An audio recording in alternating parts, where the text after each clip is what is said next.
Tu es une femme bien, tu es douce, tu es amoureuse, tu es patiente.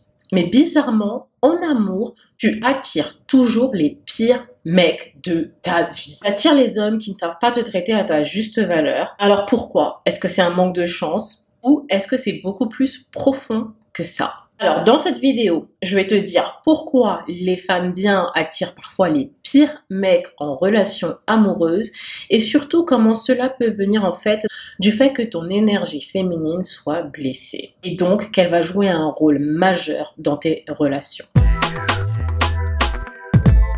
Hello les amours et welcome back sur ma chaîne Rise and Glow. Moi c'est Aïs, j'aide les femmes ambitieuses à se libérer du fardeau émotionnel et du mode de survie en se reconnectant à leur énergie féminine pour développer leur confiance en soi et tout simplement éblouir dans leur vie.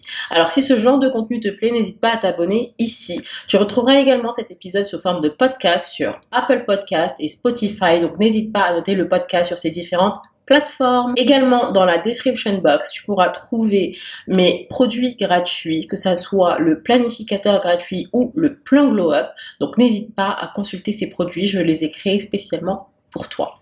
Alors pourquoi certaines femmes attirent toujours des hommes qui ne les traitent pas bien ou en tout cas qui ne les traitent pas à la valeur à laquelle la femme pense être? On pense souvent que si une femme elle attire un homme toxique ou un homme qui est tout simplement pas bien pour elle, c'est parce qu'elle est trop naïve ou trop gentille. La vraie raison qui est beaucoup plus subtile à ça, c'est qu'en fait l'énergie féminine de la femme va être blessée ou plutôt en déséquilibre. Le truc c'est que ce n'est pas ton cœur en fait qui est beaucoup trop bon ou que tu sois beaucoup trop naïve. La relation, en fait, elle va te servir comme étant une validation personnelle de toi. Ce qui fait qu'en fait, comment tu vas le ressentir, c'est que si un homme, en fait, ne t'aime pas, ou en tout cas, tu trouves qu'il ne t'aime pas assez au niveau auquel tu as besoin d'être aimé, tu vas très rapidement prendre les choses personnellement. Tu vas très rapidement dire qu'en fait, je ne suis pas assez bien. Et c'est pour ça, en fait, que, mon homme ne m'aime pas assez bien ou ne même pas à la hauteur de ce que j'ai besoin en tant qu'amour. Dans une de mes relations, par exemple, je donnais tout, j'étais amoureuse, j'étais patiente, j'étais aimante, j'étais caring, j'étais vraiment tout, je donnais tout. Et je trouvais qu'au final, je remplissais le verre de la personne, donc le besoin émotionnel de la personne, mais que ces besoins émotionnels à moi, en fait, ils étaient absolument pas remplis. D'accord? Et ce qui fait que à la fin, je me suis sentie complètement drainée dans cette relation. Pas par l'amour que j'ai donné, mais parce qu'en fait, il y avait personne qui remplissait ma propre tasse. Et au final, ce que je me suis rendu compte dans ces précédentes relations, c'est que indirectement, je cherchais à prouver ma valeur. Indirectement, je cherchais à dire, ok, si je fais ça pour la personne, elle va voir en fait que je suis bien pour elle. Elle va voir que ça vaut le coup. Elle va voir que on va pouvoir se marier ou on va pouvoir fonder une famille. Elle va voir que je suis the one, que je suis la femme avec qui il a envie de fonder une famille. Et en fait, et ça bien sûr, on l'aura compris, c'est faux, d'accord? Le truc c'est que quand ton énergie féminine elle est blessée, toi tu crois bien faire, tu crois que donner plus ça va aller, tu crois que montrer de l'amour ça va faire que la personne elle va changer, elle va te donner plus, elle va prendre conscience de la valeur que tu as, alors que pas du tout. Tu vas rester dans une relation qui ne va pas te valoriser. Le truc avec l'énergie féminine en déséquilibre ou l'énergie blessée, on pense que donner plus, une certaine chose, va nous aider ou en tout cas va aider la personne à avoir encore plus notre valeur, à encore plus nous apprécier, alors qu'en fait ça fait l'effet complètement contraire en face. Ça fait que la personne au final, elle nous respecte moins, ne nous valorise pas, parce que de toute façon, on ne se valorise pas soi-même. Si moi, je me valorise et je vois en fait que tu n'apprécies pas ce que je te donne, mais en fait, je t'explique, moi, je me retire de la table, je me retire de la relation pour que tu puisses voir à quel point ma présence était pas à prendre pour acquis, à quel point ma présence était importante dans ta vie, à quel point ma présence t'apporte quelque chose. Et ce n'est pas en donnant plus à une personne qui ne voit pas comment ta présence est déjà appréciable que cette personne va apprécier encore plus ta présence. Non, pas du tout. Une personne qui n'apprécie pas ta présence, en fait, tu te lèves, tu pars. D'accord? Ou tu arrêtes de faire les choses qui te drainent dans cette relation. Je vais vous donner un exemple. Il y a cette cliente que je coachais qui était en couple donc avec son mari et qui a des enfants. Elle en fait c'était une femme au foyer, donc elle s'occupait de ses enfants à la maison. Et elle lui disait à chaque fois, écoute chérie, je voudrais bien que tu puisses rentrer à 7 heures, comme ça on peut manger avec les enfants, et puis ça fait quand même une espèce de quality time, un temps de qualité qu'on passe tous ensemble, parce que voilà, sinon c'est assez pénible, parce que là tu rentres assez tard, et ça serait vraiment sympa qu'on puisse tous manger ensemble. Demande plutôt correcte, n'est-ce pas? Et ce qu'elle faisait en fait, c'est que quand son mari ne rentrait pas à l'heure, elle lui gardait quand même un repas à réchauffer quand il rentrera. Alors le mari, qu'est-ce qu'il fait? Il l'écoute, mais ça sort par là, d'accord? Parce que les hommes, ce qu'il faut comprendre, c'est qu'ils ne répondent pas à la parole, ils répondent à l'action. L'énergie masculine répond à l'action, qui est différente de l'énergie féminine, je le répète. Donc son mari, en fait, qu'est-ce qu'il fait? Il continue tout simplement à rentrer à 20 h ou à pas possible, et puis à louper tout simplement les dîners familiaux, d'accord? Bah madame, elle en a eu marre, d'accord? Donc ce que je vais conseiller, c'est que en fait, tu arrêtes déjà de lui garder à manger tout le temps, d'accord? Tu arrêtes ça, et tu vas voir qu'en fait, il va se dire que, ah, bah j'ai plus à manger, ah mais en fait ça manque d'avoir ce repas chaud. Donc le mari au début, il s'en foutait, hein, il allait commander ses repas à l'extérieur, une fois, 2 fois, 3 fois, jusqu'au moment où en fait il s'est rendu compte qu'en fait ça lui manquait les repas à la maison, qu'en fait ça lui manquait en fait de passer un bon moment en famille, et qu'en fait il n'entendait plus sa femme se plaindre par rapport à ça, et il s'est dit oh mais qu'est-ce qui se passe? Les hommes répondent à l'action. Et qu'est-ce qui s'est passé d'après vous? Écoutez, bah, le mari finalement a décidé de rentrer à l'heure. À 19 h, il était à la maison en train de manger avec sa femme et ses enfants. Les hommes répondent à l'action et non à la parole. Donc c'est pour ça que je dis très souvent arrêtez du bruit. Les hommes n'écoutent pas. Les hommes répondent à l'action. D'accord? Donc donner plus de ce qu'ils n'apprécient pas, ça ne sert à rien. Et surtout en fait, quand vous agissez comme ça, vous montrez que vous avez des limites personnelles. Moi, ma limite c'est ça. Vous montrez que vous ne tolérez pas tout. Et c'est ça, être aussi dans son énergie féminine, c'est vraiment avoir des limites personnelles. Et surtout que, bah, en fait, l'amour, ça se mérite, l'amour, ça se travaille, l'amour, c'est un constant travail, c'est un constant investissement, et que rien ne doit être pris pour acquis. Rien. Et j'ai vraiment envie également d'asseoir un certain point pour que vous puissiez également comprendre d'où ça vient, également le fait qu'une femme, par exemple, quand elle est dans une relation où elle n'est pas satisfaite, alors que pourtant c'est une femme bien, mais que voilà, son mari, son compagnon ne la traite pas aussi bien, ou sa compagne, c'est que la femme, en fait, au final et in fine, le point psychologique qu'il y a derrière, c'est qu'il y a une peur de l'abandon.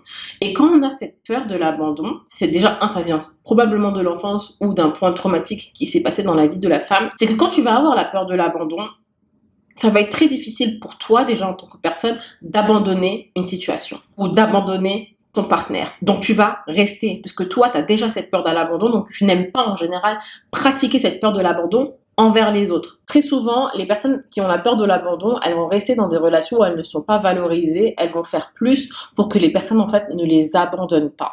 Donc il faut vraiment comprendre le raisonnement psychologique qu'il y a derrière.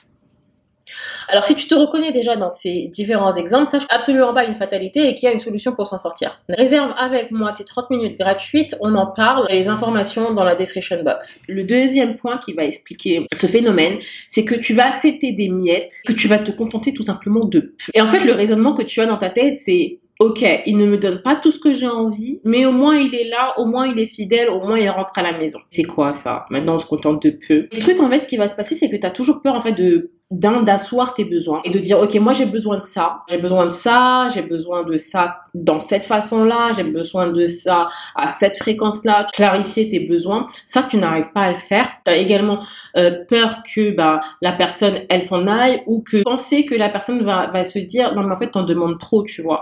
Et en fait, le point psychologique qu'il y a derrière, ça va être l'estime de soi. Tu vas te satisfaire du minimum syndical. Et le truc, c'est que tu vas préférer peu d'attention à rien du tout. Et en fait, juste le fait que tu en aies un peu, toi, ça te contente. Tu es contente parce que tu te dis au moins il est là, au moins je sais qu'il rentre à la maison. Je sais que je peux compter sur lui, même s'il me donne un petit peu. Mais au fond de toi, t'es pas satisfaite. Au fond de toi, t'es pas rassasiée, tu vois. On t'a juste, limite, t'as faim, on t'a juste donné un petit peu d'eau pour pas que tu crèves, tu vois. Et toi, tu te contentes de ça au lieu de te contenter d'un plat. Alors que tu sais que tu as besoin de plat, tu sais que tu as besoin de manger, mais parce que voilà, le mec il est là et que tu donnes que de l'eau, tu te dis ok, c'est bon, je prends. Le point psychologique qui va être derrière, ça va vraiment être un point sur l'estime de soi. Et ça, tu vois, pareil, c'est quand tu as grandi dans un environnement où tu n'as pas reçu assez d'amour, t'as pas appris en fait à valoriser tes besoins, à asseoir tes besoins et à légitimiser tes besoins. Et cette idée en fait que tu as intériorisé que tu ne mérites pas mieux et que ce qu'on te donne en fait c'est assez et que tu n'as pas à avoir la parole à demander plus. Le troisième point, c'est que tu penses que l'amour en fait ça doit être un combat. Et en général, tu vas te dire non mais si c'est difficile, ça en vaut la peine. Alors là pour ce point, déjà j'ai vraiment envie de renforcer ce message. L'amour, c'est un travail, d'accord? Les relations humaines sont un travail. Et penser déjà que tout est facile, c'est quelque chose qui court à ta perte parce que ce n'est pas facile. On vient en couple en étant deux individus complètement différents, en couple, et on essaie en fait de se comprendre. Donc d'ores et déjà, on sait qu'il y a un travail. Mais de là que ça soit un combat, non, c'est autre chose. Est-ce qu'il y a un travail? Oui. Est-ce que c'est un combat? Non.